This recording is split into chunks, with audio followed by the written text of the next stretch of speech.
This video demonstrates transfer out under invoice. Transfer in and out transfer stock from one branch to another. The sending branch generates a transfer out for the receiving branch. The entry is displayed in the yellow background until the receiving branch has posted it. Until posting, the sending branch can make changes to it. The receiving branch will see the entry in its transfer in. However, receiving branch must be selected to view the entry. Receiving branch cannot edit the entries. It can only tally with physical stock received and post the entry.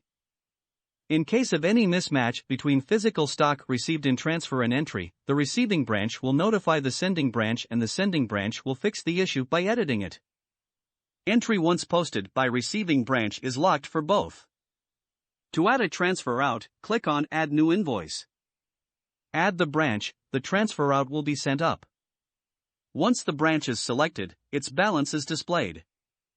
Add the warehouse, the transfer out will be made from.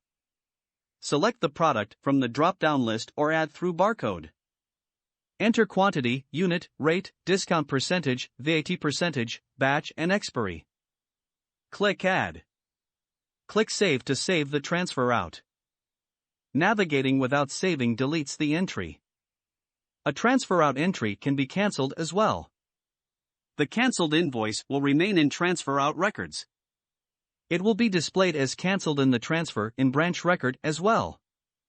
Click on Print to print the invoice. That's all for this video. Thanks for watching.